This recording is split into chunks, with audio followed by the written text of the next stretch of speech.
not being considered a tax resident in any country. You're kind of like a stateless person at that point. That's my main focus right now, is to remain stateless and basically continue living this way for as long as I choose.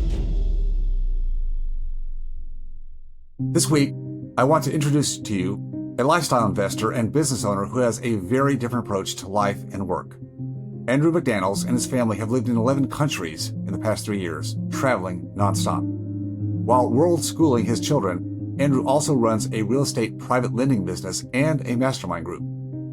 Andrew and I had so much to discuss that our conversation expanded into two broad subjects, and we split our conversation into 2 episodes. In this first episode, we talk about Andrew's lifestyle, traveling, raising kids, and running his businesses, building and trusting your team to do their job without you, how to design a life you actually want, which includes the work you actually want to do, how Andrew does not pay taxes, and much more regarding the entrepreneurial mindset. I think you'll find this experience enlightening for your own journey.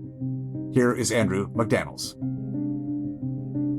Andrew, it is so great to reconnect with you. It's been a little while, and I know there's been some reasons for that. We may touch on that a little bit, but I will let people know that you are not an escapee on the run. But in some regards, you are a little bit on the run, but not because someone's forcing you, but you're a man, you're a guy who, as many years as I've known you, you respect and realize that autonomy, sovereignty in your own life and for your family is like the top. I gave a little bit of an intro about you, but I didn't go deep. Let's just talk a little bit about that. And just for starters, like, where are you coming in from today? If you want to give us a little bit of a location. You don't have to like pinpoint exactly because but you can give us some idea where you are, would be close enough. Sure. Thanks for the introduction. It's a pleasure to be with you, Dr. Phelps. So I'm talking to you from sunny Da Nang, Vietnam. It's my first time in Asia.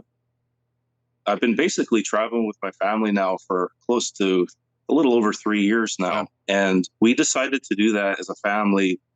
We homeschool our children.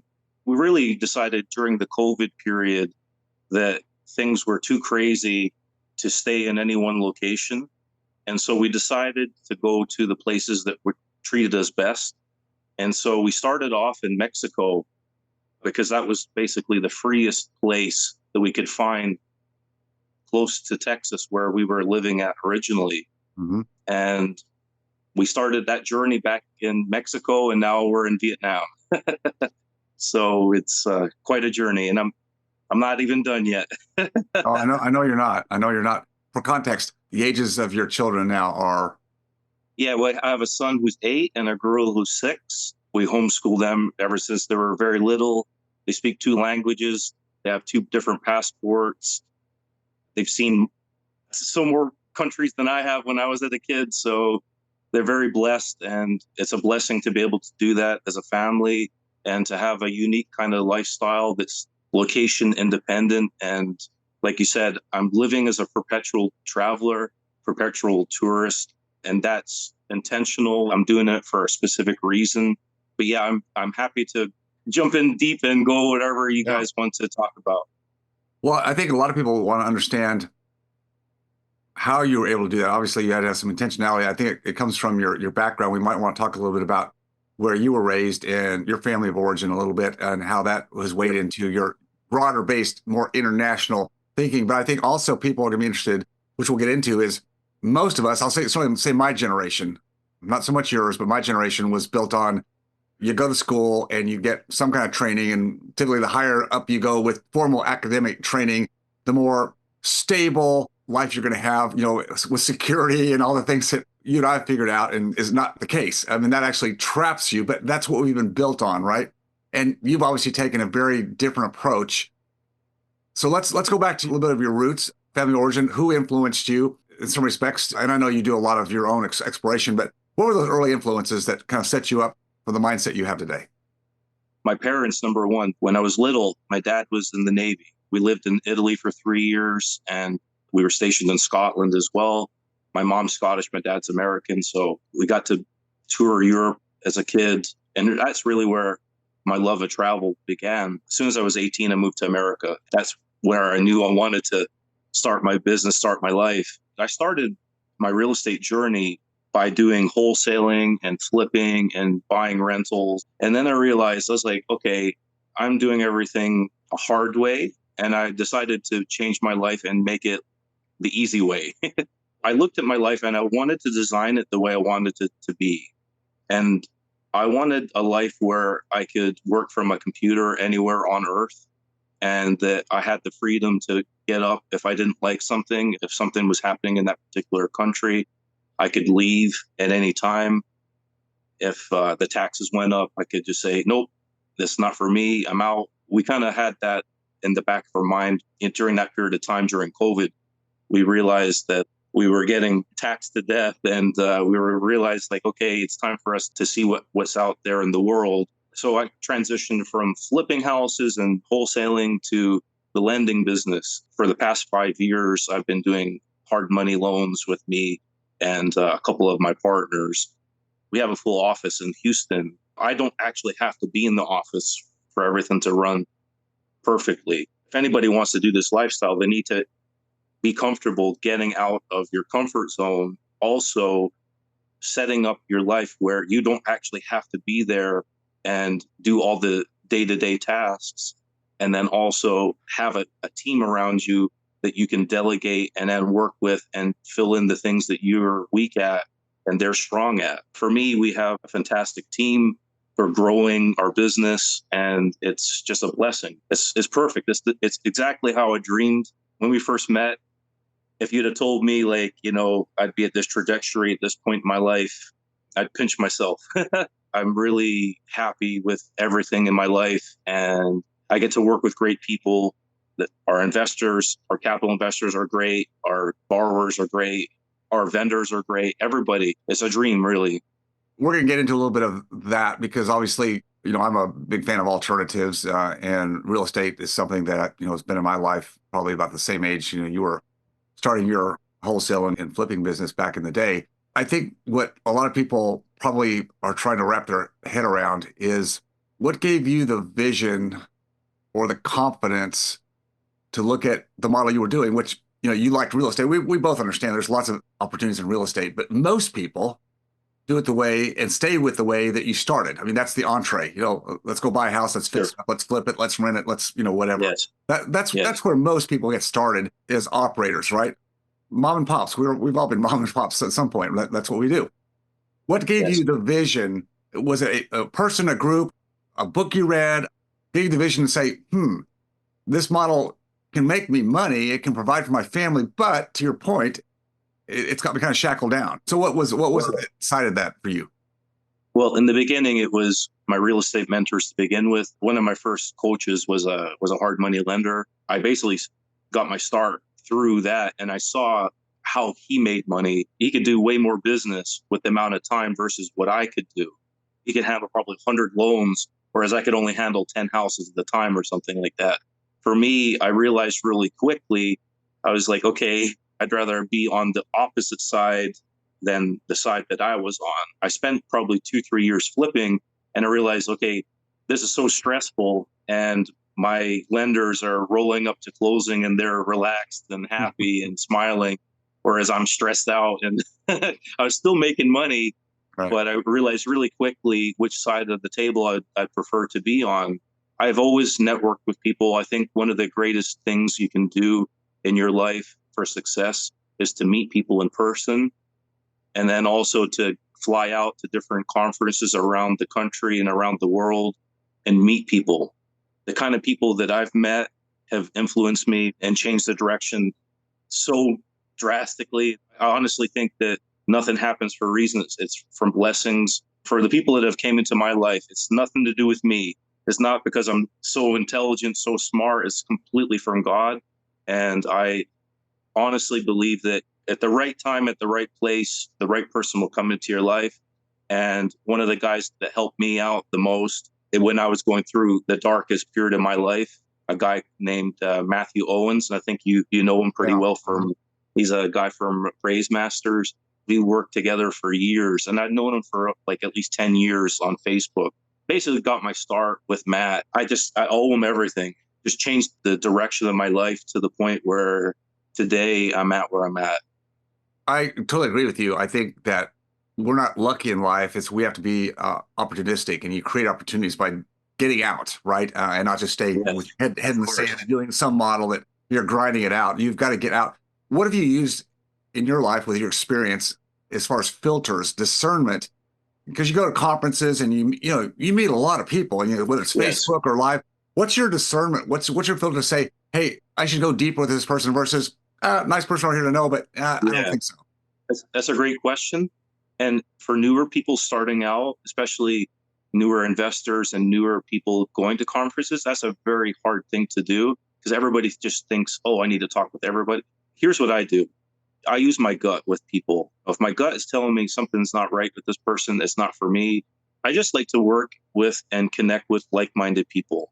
So if they're not like-minded and they complete opposite of me, they don't have my beliefs, they don't have my values, I will not work with them.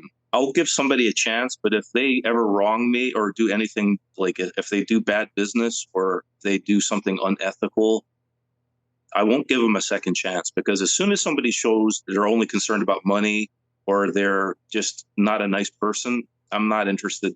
They could have all the money I need for my business to raise from. And if they're just a bad person, I won't work with them. You get that experience just with life experience, connecting with groups of people that are like your group, Dr. Phelps. Your group brings together the like-minded people, so you know that the type of people are genuine, they're good people, they believe in the same beliefs, they have the same values. Like 50% of success is just the people that you connect with and you interact with. If they know you, they like you, and they trust you, they'll do business with you. Yeah, absolutely. Absolutely. All right. I'm going to start working our way, into your current business. But I want to take that last little piece about, discernment and the right people. Obviously, you live a nomadic lifestyle. And as you said, you can run your business Yes. from a laptop from anywhere. So now we're going from, meeting people at conferences and influencers and people that were mentors and just gave you aspirations to do what you do today. But now we're going into a business, and a business now where you're lending money and you're taking investors' money. So now we're up in the scale. It's not just you, it's not just you on the line. And if I do something risky with this person, well, okay, it's me. Now you've got a lot of responsibility. Do you use a different scale or a higher level of filtering when you've got, this group in Houston? So you're building this great team. You've got amazing people. Again, a lot of people would say, man, that seems a little scary. You've got people. I mean, how do you know all these people are going to be running things well? You're dealing with a lot of money, moving fast. Obviously, systems protocols. I mean, I know you've got a lot of that built in, but how did you start that? And were there any lessons along the way that before you got into a deep hole, they go, okay, I got to fill that gap? Because we all go through that, right? We go through iterations of a model. It's like, but now I'm scaling it, right? And scale requires higher degree of systems, processes, and the people. Well, the nice thing is we focus our business only in Texas. So Right. we centralize everything so that we have boots on the ground. We can verify everything. We have inspectors. We have third-party vendors that go out and do things for us. Whenever we need something, we can actually go out and drive to a property if needed. So we just don't take people's word for it anymore. Right. In this business, a lot of people will lie to you. They'll try to put the wool over your eyes. You just have to have a bullshit detector, right? Yeah. And if you have the kind of people around you that are like yourself, it makes everything way easier. But of course, expanding, growing, yes, it's always a challenge. Those are great challenges to have. I'd rather have those than the opposite. Hmm. For risk management, I think our default rate is less than 5%. If there's a problem with one of our loans, we step in and take care of it. We'll get it through. And if it ever ends up in default, we'll know in advance if something's happening, so it's not a surprise. So we're on the ball. We're in constant communication with the borrowers. We don't just issue draws randomly. We want to make sure that the work is being done. And we verify the value beforehand. We do an appraisal before we even get to closing. We use a third-party vendor to verify the scope of work, to make sure that everything's included and there's not any surprises. Majority of the time, somebody will open up a wall and there will be an additional something else added. Right. And another thing that we do is we make sure they have enough liquidity. The borrower has experience. We verify that they've got enough liquidity. So we like to see them having at least 20% to 30% of the loan amount in cash. They're either somebody we've worked with in the past, or we know somebody referring us to them. So yeah, like we try to cover all the bases as far as risk, as far as growing and expanding. We're trying to do it slowly but surely. We have a goal to grow, but that's not the number one thing for us. The number one thing is making sure our capital investors are completely happy with everything. They get paid on time, everything. That's my main focus right now. So to take yourself out of the daily operations in Houston, you've had to put in place, obviously, a good team. What is your primary function, job, in terms of this particular business? What is your function today? Sure. My partner, his name is Joe Davis. What he does is he generates the loan business. He's out doing events and networking. He's got a team of individuals that will go out in each of the major areas, DFW, San Antonio, and Houston. So that triangle is where we focus. We've got team members all the way through those areas. So as far as my responsibility, it's raising capital, client interactions. Like we want to make sure that we have a great experience, investor relations, strategic advice, strategic planning. That's my goal, is trying to provide my level of expertise towards the business. Joe reached out to me because he knew that I had a vast amount of experience with the business. We joined forces together, and it's been fantastic. I really enjoy everything that I do, and really, really amazing people. Outstanding. All right. So one more question in terms of real estate. Then I want to move into some other topics that I think will be even more fun. Sure. But this is good stuff. This is very good stuff. So when people look at real estate, we typically look at, you've already mentioned it, we look at, the equity side, right? That's buying the house, the short-term Airbnb, it's putting value add, it's recurring rental income or capital gains profit at some point. Perfect. Tax benefits galore, et cetera. If I'm lending money, which I do too, but not on a scale business, then it's a different model on the capital stack. I'm not participating in tax benefits. I'm not participating in growth or capital gains profit. I'm just getting recurring revenue. Now, yours is a business, so that's different than me being an investor doing a little bit of business that way. Yours is a business, so I get that. Your ability in business does have enterprise value to it. I have no problem at all with what you've done, but help me out as an individual.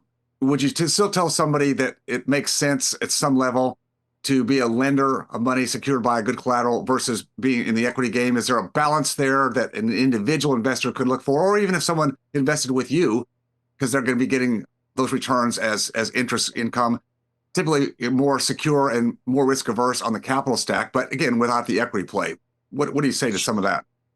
Yeah, it really just depends on the person, because there's people that are so busy that they have no interest in doing the day-to-day operations. They're not interested in trying to track down and get new business and new applications. We're trying to use our technology to get that side of the business so that we can get a constant supply of new loans, a constant supply of good people. We have our CRM that's chock full of potential borrowers. So we're constantly trying to do that side. And I think that in itself is a complete full-time business in itself. Some of our guys that work with us, they've either made their money in real estate and they're like, I just want to spend time with my kids, Andrew. Mm-hmm. They did all that stuff, went through the ringer. They're either accredited investors themselves, or they've got a really nice income from a high-paying job. Right. And they just don't want to do that side of the business, but they want to partner with people that are operators that have that type of experience and the know-how and can bring both sides together. The people that want to do it in a passive side, it's really just, again, it's personal preference. I like to do passive stuff with myself because I'd rather spend time with my family. I would rather do more traveling than do another 20, 30 hours of work, if that makes sense. Yeah. So it really just depends on your personal preferences, like what you want in your life and how you want to design it. Some guys, they're okay being in an office 80 hours a week, 90 hours a week. That's not for me. I want a balance in my life. Of course, I want to make money, not just for myself, but for other people as well. But for me, it's not the number one motivating factor, if that makes sense. Yeah, that's good. I know that you mentioned when you decided to become mobile, taxes were a big thing. Taxes are a big thing. Certainly here as a U.S. citizen, you renounced your citizenship in 2022. Explain to all of us a little bit what kind of freedom that gives you from taxation. I'm not always even clear about that. I know there's ways that like a U.S. citizen can take business and go to Puerto Rico, for example, and reduce taxes, but that's limited to Puerto Rico, for example. You're able to mitigate taxes by choosing locale. How does that work as a non-citizen of the U.S.? It's a topic I love to talk about, but for your audience that's going to be 100% or 99% U.S. citizens, it's impossible to live outside the United States and not be taxed. You're going to be taxed no matter where you are on Earth as a U.S. citizen. So the first step is to see if you have the ability to get a second passport, or if you already have a second passport, you're already ahead of the game. But a lot of people, they either have Italian heritage or Irish heritage or something like that, and they can go through their family tree, possibly get a second passport through their family members. But for me, I made the decision. It's probably one of the best decisions I ever made. Some people will say to me, "Oh, Andrew, the U.S. is the best country on earth," all this stuff. Like, okay, yeah, it's beautiful, it's great, but I didn't like the direction the country was heading in. And I saw that if I didn't do it then, they could possibly keep me in the system and I'd never be able to get out. And I saw that and I didn't want that to happen. What I see the government doing is kind of like closing in on, it's like a net, basically trying to close you in, try to keep people as citizens, even though they don't want to. I wanted to exit that system. Didn't want to deal with the IRS anymore. It was such a headache and just all the additional expenses and time and just frustration dealing with those people. I just didn't want to deal with it anymore.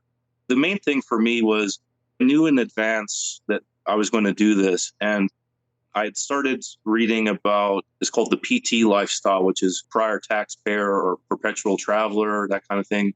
And so I really got into that, and I realized that not being considered a tax resident in any country, you're kind of like a stateless person at that point.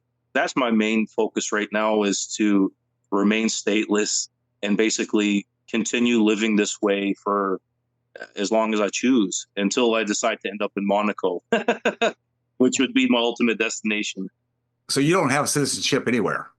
You're stateless? No, I do. Where? Yeah, I do. Okay. Yeah, I have a British passport. I could go get another passport. There's other parts of the world where you can do citizenship by investment. For example, if you buy property in Turkey, you can get a passport there. In the Caribbean, you can do a donation and they'll give you a passport. But there's different parts of the world where you can get a second passport.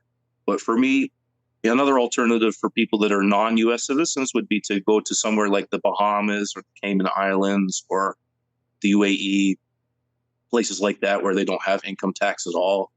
But for me, as long as I don't trigger that tax residency in any country, that's how I live my life right now. So right now, you don't have to pay tax to any country? Zero? Nope. Even with a British passport, that doesn't require you. Interesting. Owning property in a country doesn't make you a tax resident unless it specifically says that owning property makes you a resident. Like, for example, in the UK, if you own a property in the UK and you stay there for, I think, like 1 day, you're considered a tax resident. So yeah, there's different rules in different countries. As long as I don't become a tax resident in any country, that's called the PT lifestyle. I'm not the only one living like this. It's very popular, especially among the people, like the kind of world schooler groups and that kind of thing. So I love it. In my conversation with Andrew, it's clear that he has solved some problems that are very uncommon. And I think in life, oftentimes we come across challenges, obstacles, things that just don't go right. And instead of taking them on or looking to think what I would say is outside the box, we often just push back and fall back in line with whatever society says is the right way to go. Putting away our dreams, our goals, and really even the freedoms that we could achieve if we just took some additional steps. So how do you do that? How do you do that without fear of failing, fear of making a mistake, which I think we all have inside of us somewhere? I know I did in my life. once we define what our real goals are in life, and this takes some time, it takes some clarity, it takes some vision. Oftentimes it takes somebody else looking at your life from an outside perspective, someone who's unbiased, someone who can see the forest for the trees that we often cannot see. Perhaps you are considering a practice exit, a transition, or even looking at retirement options, maybe moving to another locale. But these challenges stay in front of you because, well, you've never encountered them before. Getting a really clear vision and focus on where you want to go and what you really need to get there is something that most people are missing. And I think the collaboration with other people, being in mentorships, being in communities where these conversations can be articulated is one of the keys that I found in my life to gaining real clarity about where I wanted to go and how I could get there much sooner and much more efficiently. So how do you intentionally surround yourself with people that will take you to the success you want in life, to help you break through those barriers, sometimes the fear of failure, the fear of doing something different than other people?